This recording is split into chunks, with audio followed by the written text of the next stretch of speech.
Muy buenos días. Vamos a hablar sobre el citoesqueleto como una parte fundamental de la célula y vamos a mirar las implicaciones que puede tener en salud. Vamos a trabajar también sobre algunas enfermedades que están relacionadas con el citoesqueleto.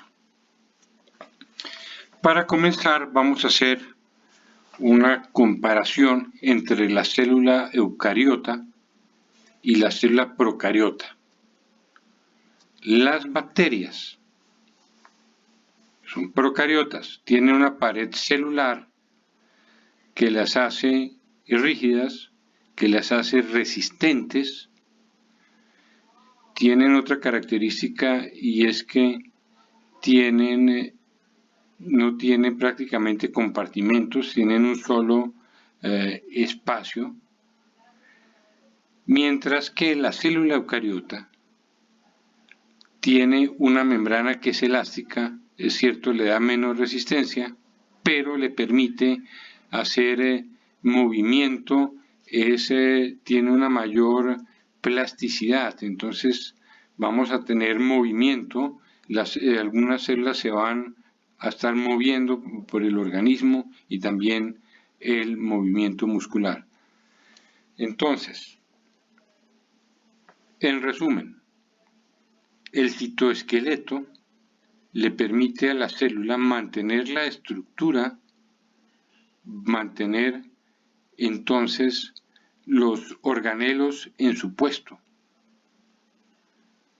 El retículo endoplásmico, si no tuviera el citoesqueleto, entonces colapsa, se puede hacer experimentalmente, el aparato de Golgi se va a dispersar y no va a cumplir su función. Entonces, importante para mantener la arquitectura de la célula. Segundo, movimiento. El citoesqueleto permite que la célula se pueda, como ya lo hemos mencionado, moverse a través del organismo. También permite la contracción muscular, también va a permitir entonces que algunas vesículas se muevan hacia el interior y hacia el exterior de la célula. También el citoesqueleto permite la mitosis. Es absolutamente fundamental porque el uso mitótico es parte del citoesqueleto. Entonces tiene un papel protagónico en la división celular. Más adelante vamos a mirar algunos detalles. El citoesqueleto también permite el transporte, porque se van a transportar organelos a través de las células. También va a transportar los cromosomas. Nuevamente, con el uso mitótico, vamos a inicialmente alinear los cromosomas en el centro de la célula para posteriormente lograr hacer la división. En esta fotografía, en la cual tenemos una tinción especial para citoesqueleto, podemos ver la complejidad de lo que es el esqueleto en la célula. Normalmente esto no se ve, pero es absolutamente esencial.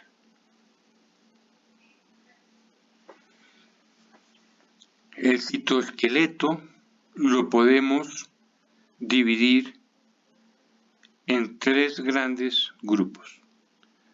Tenemos los de mayor tamaño, que son los microtúbulos. Como su nombre lo indica, forman un tubo. Más adelante veremos las características. Están los más pequeños, que son los filamentos de actina, son los más delgados, muy generalizados en la célula y cumplen funciones muy importantes. Y tenemos los intermedios, que como su nombre lo indica, son de tamaño intermedio, que también tienen unas funciones importantísimas. Vamos a comenzar hablando de los filamentos intermedios. ¿Qué características tienen? Que tienen una gran resistencia a la tensión. Eso permite que los tejidos se puedan mantener juntos, que la célula pueda tener bastante resistencia a la tracción, y esto les da también gran resistencia mecánica. Como vimos en la fotografía anterior, los filamentos intermedios van a formar una red que permite la estabilidad de la célula.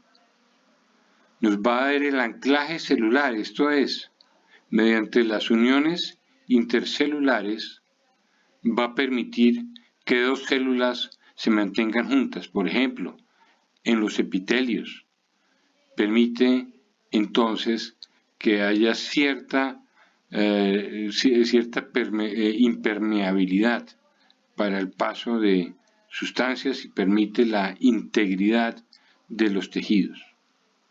Podemos verlos también en la lámina nuclear.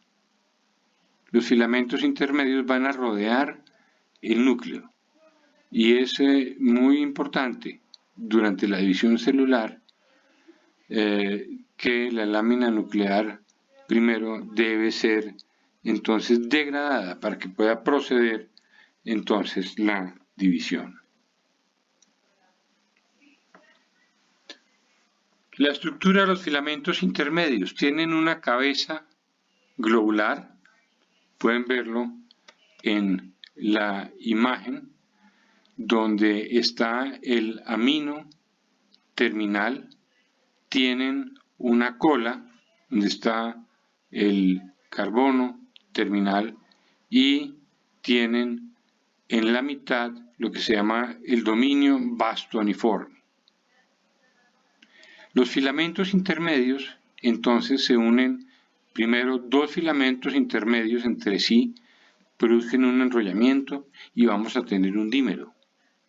Después se unen dos dímeros y tenemos un tetrámero. Los tetrámeros entonces van a producir lo que se llaman protofilamentos. Y esto es una estructura que tiene ya una longitud considerable. Posteriormente se unen los protofilamentos, se van a enrollar entre sí y van a dar origen al filamento intermedio como tal. Los filamentos intermedios. Tenemos varios tipos. Entre los más notables tenemos la queratina, muy abundante en la piel. Pueden ver en la imagen, esta es la parte externa de la piel. Tenemos entonces que bajo tenemos lo que es la dermis y después tenemos lo que es la epidermis.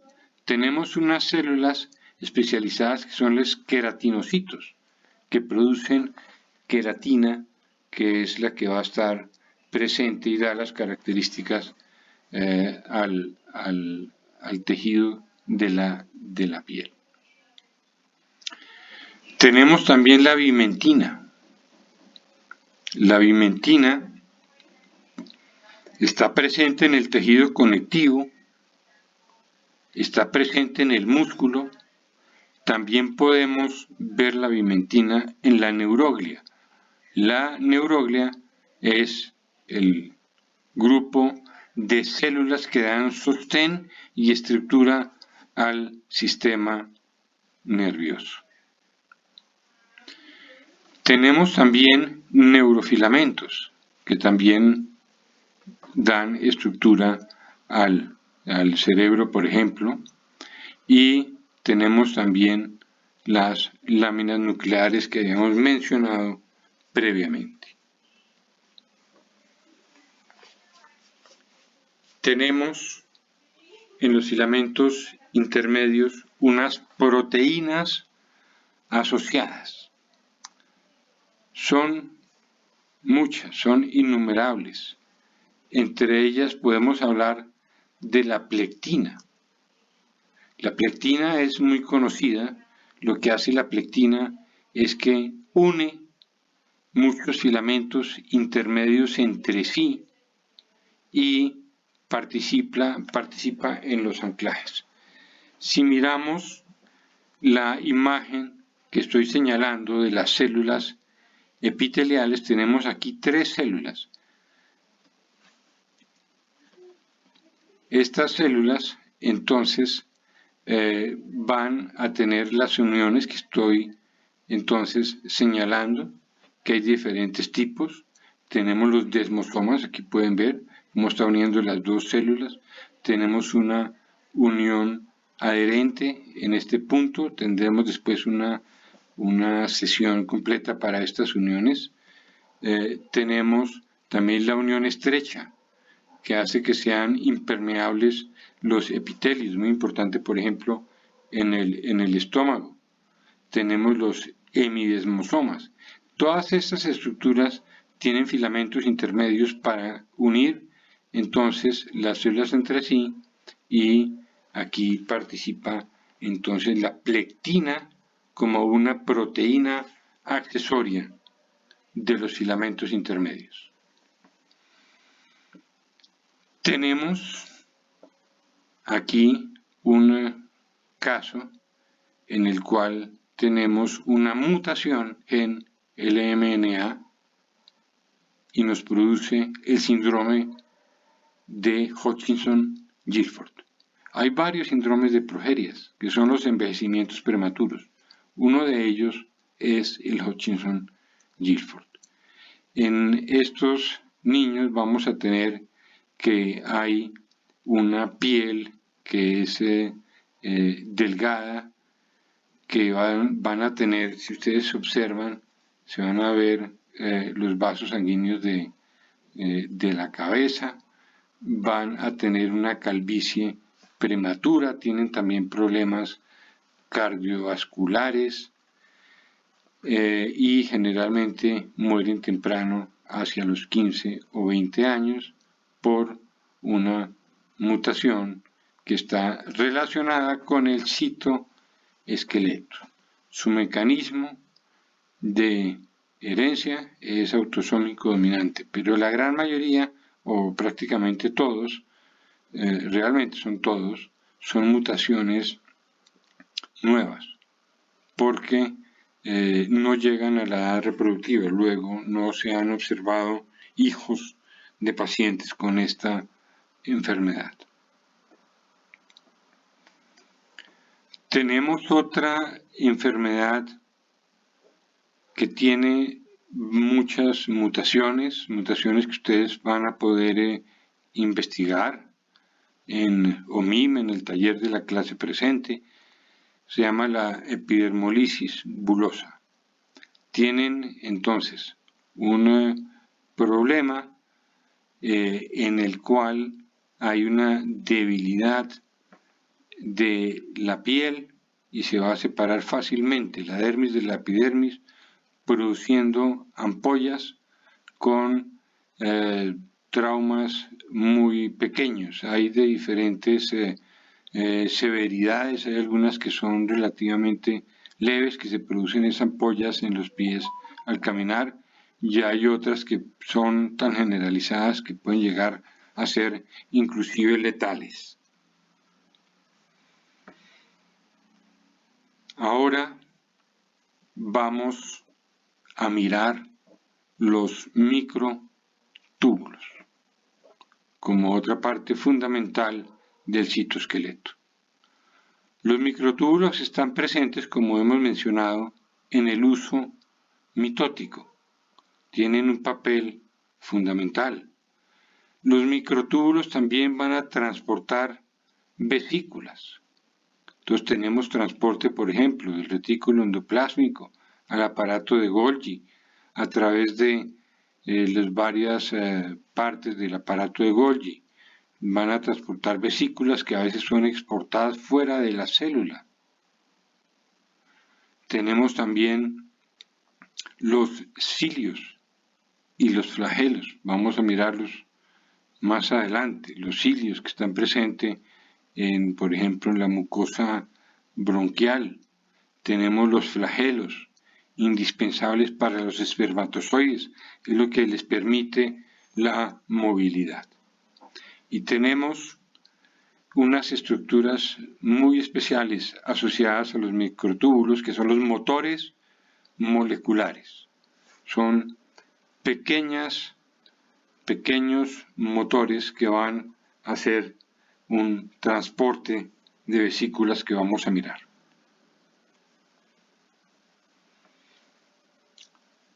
Los microtúbulos están compuestos por una molécula que se llama la tubulina. Hay tres tipos: alfa tubulina, beta tubulina y hay gamma tubulina. Entonces vamos a tener que se asocian siempre en dímeros, o sea, dos moléculas que se van a unir y que son o alfa tubulina o con beta, alfa beta o alfa y gamma. Y de esta manera estos dímeros se van a unir y van a formar lo que se llama el protofilamento, que ustedes pueden ver en la imagen, que es la estructura longitudinal que hace parte del microtúbulo. Los microtúbulos tienen dos extremos que se diferencian. Los llamamos la zona más y la zona menos. Tenemos que están siempre alargándose o también están disminuyendo su tamaño. Y esto depende, la energía la toman entonces de la molécula de GTP, que al convertirse en GDP va a dar la energía necesaria para la construcción en la zona más. Entonces tenemos un intercambio rotatorio porque por un lado se está construyendo y por el otro lado se está degradando el microtúbulo. Esto se llama una inestabilidad dinámica. Si queremos alargar el microtúbulo, vamos a tener que aumentar la velocidad de crecimiento en la zona más. Y si queremos entonces que haya una retracción, entonces aumentamos la actividad de la zona menos. Esto lo podemos ver, por ejemplo, en el uso mitótico, donde los microtúbulos van a elongarse inicialmente hasta llegar al cromosoma y después van a disminuir su tamaño para arrastrar al cromosoma en la división celular. Tenemos aquí otra imagen de un microtúbulo. Tenemos el protofilamento, tenemos aquí en verde la alfa tubulina y aquí en este color rojo violeta la beta tubulina, siempre en dímeros.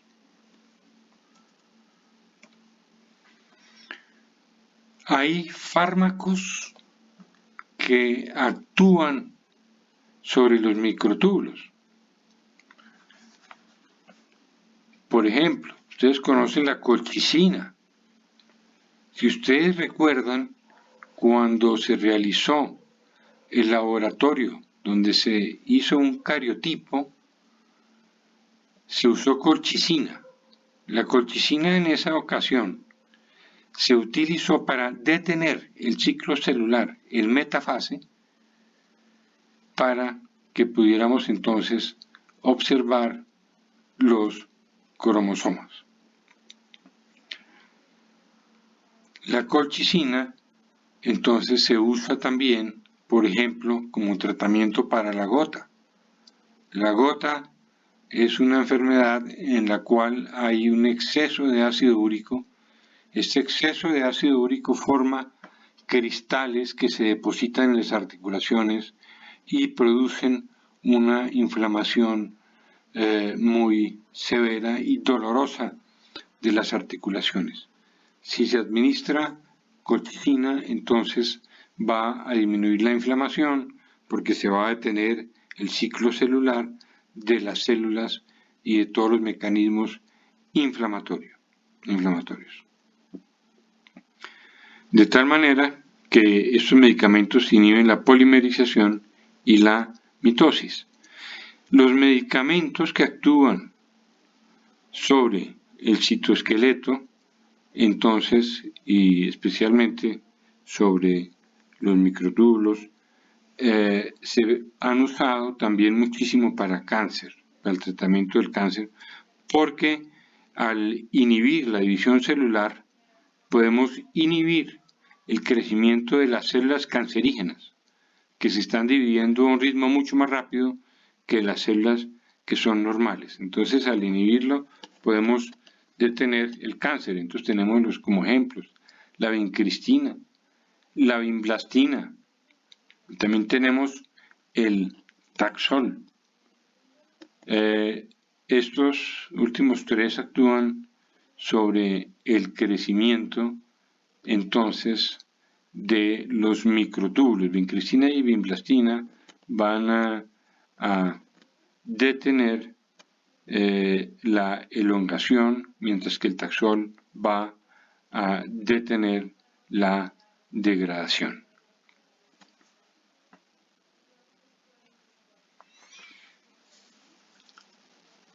El centro organizador de los microtúbulos es el centrosoma. El centrosoma, pueden verlo en la imagen, consiste en dos centríolos que están compuestos por tripletas de microtúbulos. Es rico en gamma tubulina. A partir entonces de los centríolos van a irradiarse los microtúbulos, como por ejemplo en el caso del uso mitótico, se van a separar los centríolos, van a ir uno a cada lado, a cada extremo del núcleo y van entonces a formar el uso mitótico. Vamos a mirar brevemente el ciclo celular. Vamos a comenzar con la interfase. Pueden ver ustedes entonces los microtúbulos que están en un estado estacionario en ese momento. Cuando tenemos la profase, que se está preparando en la célula para hacer la división, se van a elongar. Ven ustedes que hay más y más largos microtúbulos. Aquí pueden entonces ver los centríolos que se están comenzando a separar. En la prometafase los centríolos ya se separaron, comienzan entonces a elongarse los microtúbulos para anclar los cromosomas y llegamos a la metafase donde son ubicados todos los cromosomas en el centro del uso mitótico. Posteriormente, en la anafase, van a separar las cromátides. Cada cromátide va a uno de los extremos para formar entonces la nueva célula. Y entramos entonces en la anafase, donde ya ven los cromosomas que están ya separados y estamos ya preparándonos para la telofase, donde se va a armar un anillo de constricción, que lo vamos a ver más tarde, es un anillo de actina y se separan finalmente las dos células. Podemos ver en esta imagen los diferentes tipos, dos tipos diferentes de microtúbulos, que unos son los cinetocóricos, que son los microtúbulos que primero se activa la zona más, llegan al cromosoma, después se activa la zona menos y van a traer el cromosoma para formar el nuevo núcleo. Y tenemos unos microtúbulos que se llaman los astrales, que no participan directamente de la unión con los cromosomas, pero que van a dar anclaje.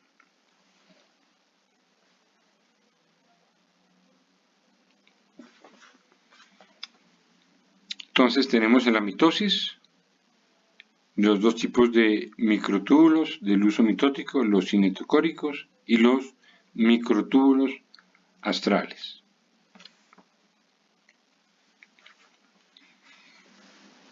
Tenemos otro tipo de microtúbulos. Tenemos los microtúbulos citoplasmáticos.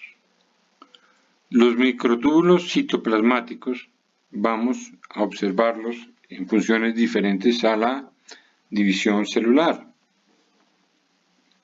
Podemos ver entonces en la imagen que estoy señalando una célula donde está el núcleo, está el retículo endoplásmico, está el aparato de Golgi, están entonces las vesículas que son las secretoras y pueden observar las líneas azules que son entonces los microtúbulos.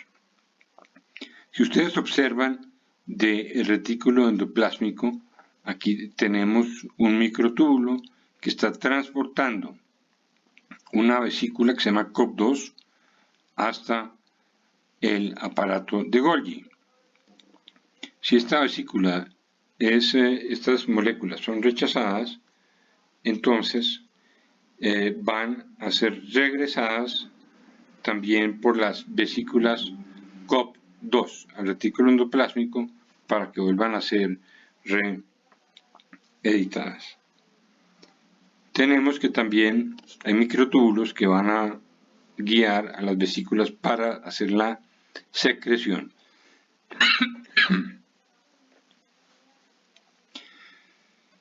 Tenemos también microtúbulos citoplasmáticos muy importantes en las células nerviosas, porque estos microtúbulos son los que van a llevar vesículas que van a llevar los neurotransmisores a través del axón. Vamos a mirar aquí una neurona.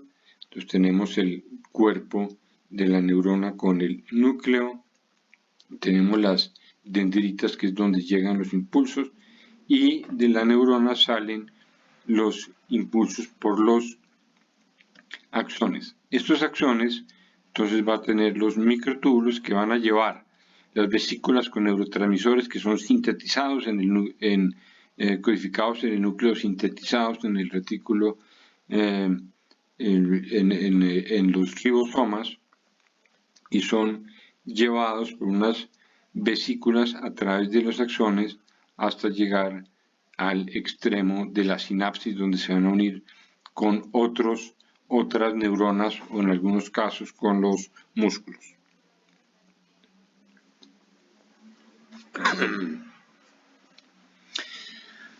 Hay moléculas que dan estabilidad.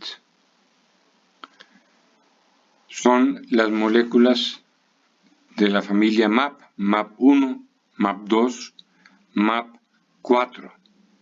Tenemos algunas moléculas como la tau, que también dan estabilidad y control y que también puede producir un grupo de enfermedades que llaman las taupatías.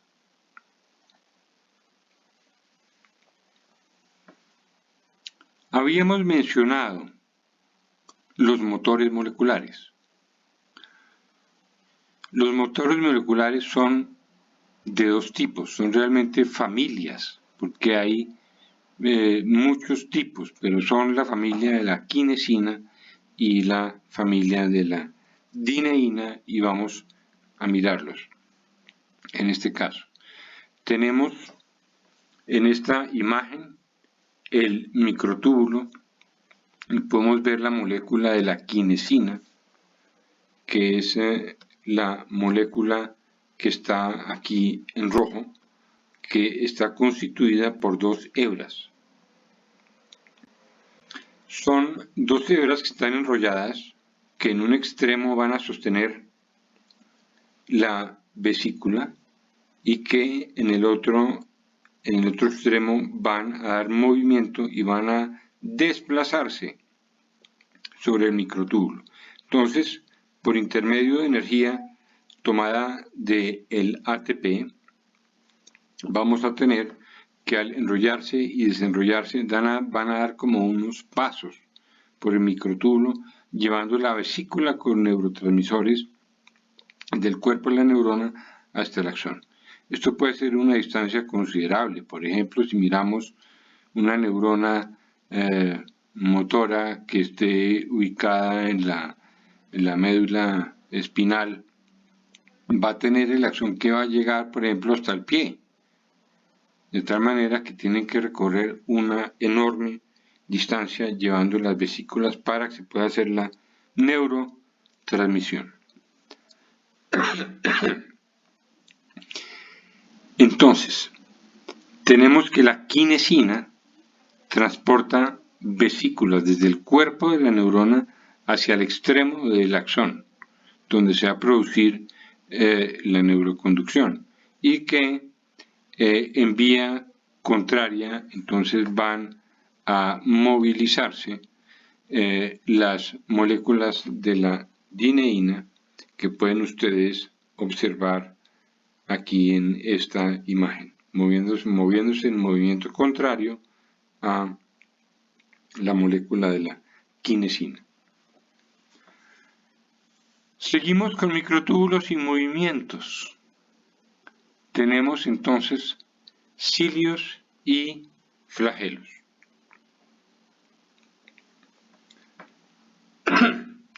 Los cilios. Podemos ver en la imagen que están constituidos por dos anillos, uno interno y uno externo, que están compuestos por microtúbulos. Estos microtúbulos, si ustedes observan en la imagen que estoy señalando, van a tener unos bracitos de dineína. Estos son fundamentales porque la dineína va a producir movimiento. La dineína también está presente en el músculo. Entonces, cuando se mueve la dineína de un solo lado y en el otro lado no se mueve, el flagelo va a tener una flexión hacia ese lado. Después ocurre lo contrario en el otro lado y va a producir una flexión del flagelo hacia la otra dirección y de esa manera va a producir el movimiento, que es en el flagelo y en el cilio son movimientos que fundamentalmente tienen mecanismos que son parecidos.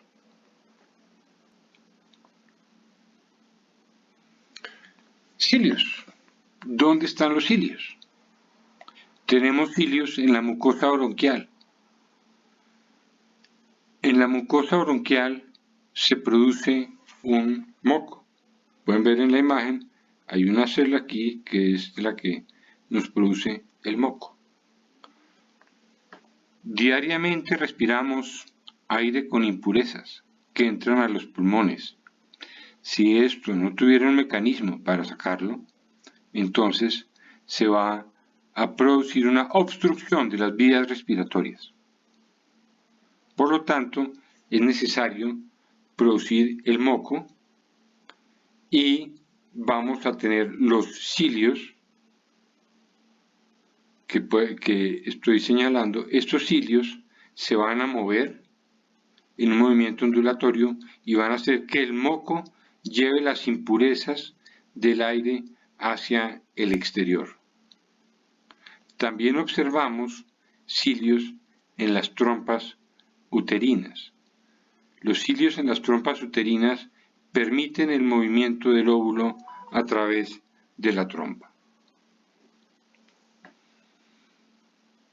Como un ejemplo de una alteración entonces de los cilios, tenemos el síndrome de Cartagener. En este caso tenemos cilios y flagelos comprometidos. En el síndrome de Cartagener, los pacientes tienen una deficiencia del movimiento de los cilios, de tal manera que, como pueden ver en la radiografía, se pueden producir bronconeumonías y neumonías con una frecuencia bastante alta que compromete la salud y la vida de los pacientes.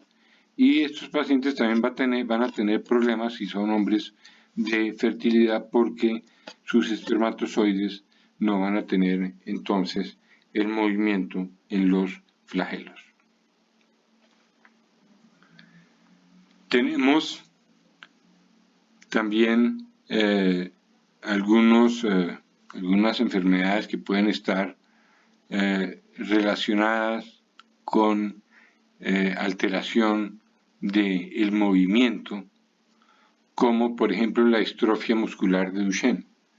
El problema aquí es una mutación del gen de la distrofina que permite el anclaje de las fibras de actina y miosina con la pared celular. Se rompe entonces este anclaje y vamos a tener problemas musculares.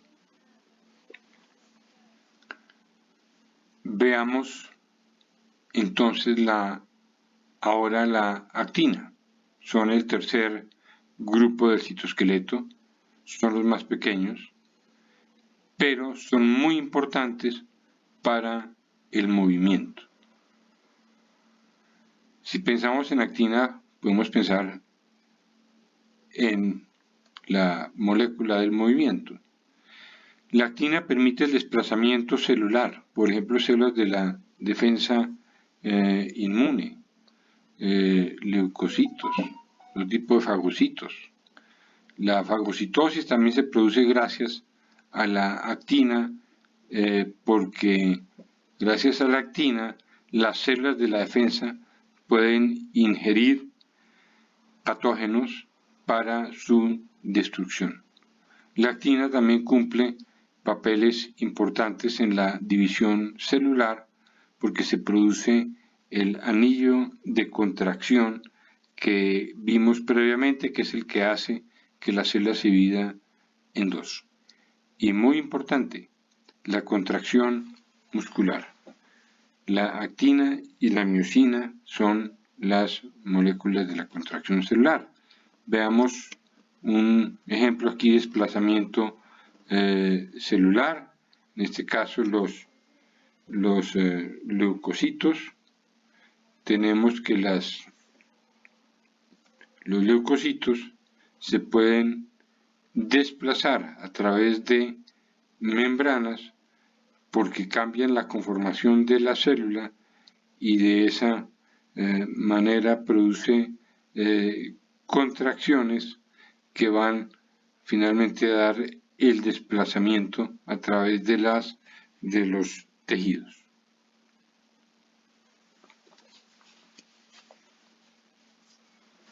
Tenemos también la fagocitosis. Participa la actina. Pueden ver ustedes aquí en rojo las fibras de actina, como están entonces cambiando la conformación de la membrana para envolver entonces al patógeno y poder hacer entonces la destrucción. La macropinocitosis, podemos entonces ingerir líquidos para la célula. Tenemos también otros tipos de endocitosis para moléculas, y hay endocitosis que inclusive tienen receptores que permiten hacer la ingestión de las moléculas. Y tenemos una imagen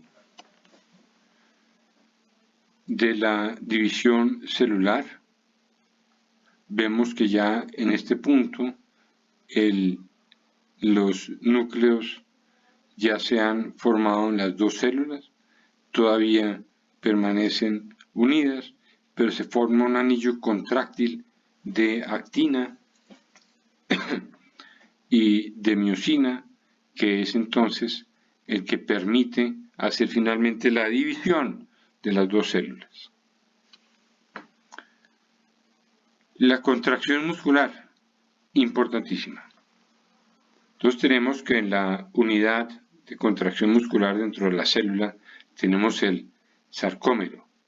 Tiene dos moléculas, la actina y la miosina. Entonces, gracias al ATP, la molécula de actina se desplaza sobre la molécula de miosina y de esa manera produce la contracción muscular y podemos hacer entonces el macro movimiento, el macro desplazamiento.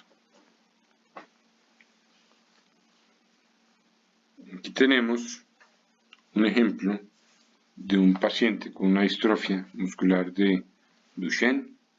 Pueden observar en la imagen del árbol genealógico, tenemos dos hombres afectados. La mamá es portadora porque esta es una enfermedad que es ligada a X recesiva.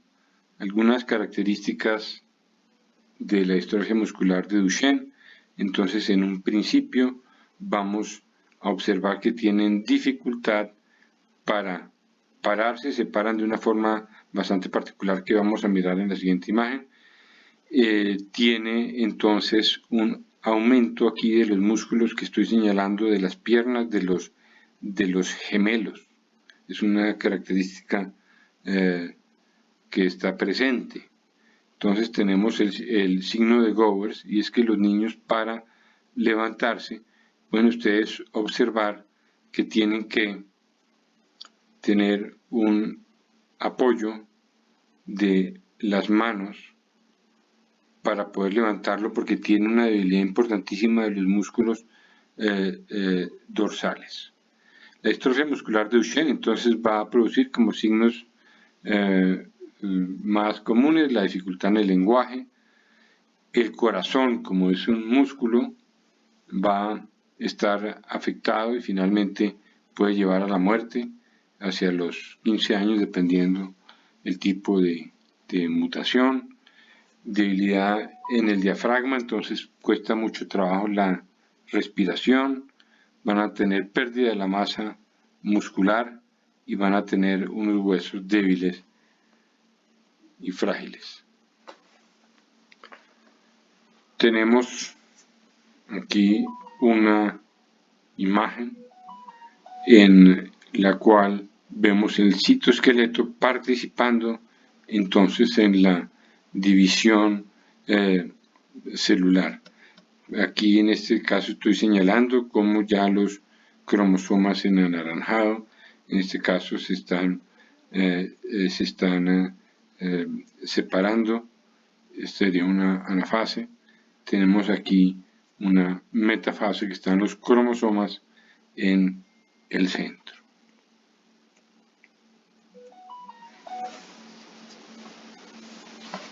Como una actividad para esta sesión, entonces vamos a hacer reuniones virtuales en grupos de los individuos que ustedes consideren. Van a describir entonces una enfermedad, la enfermedad que escojan de las que hemos mencionado, o inclusive pueden buscar otra enfermedad del citoesqueleto. Van a buscar esta enfermedad en OMIM. Van a hacer una descripción clínica de la enfermedad, van a incluir el número de OMIM, van a mencionar entonces cuáles son los genes que pueden estar comprometidos. Esa es la primera parte del taller. La segunda parte del taller es que van a formular 5 preguntas. No se den cuenta que ustedes son los profesores y que van a hacer unas preguntas para el examen.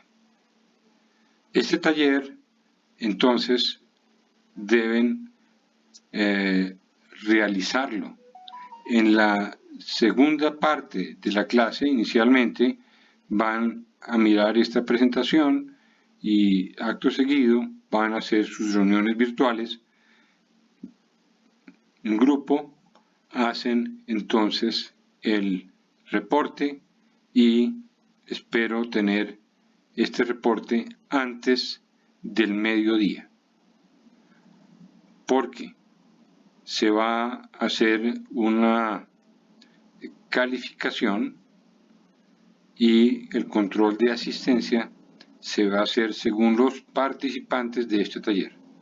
Y ese reporte debemos entregarlo mañana mismo, entonces lo van a hacer en la segunda hora de la sesión.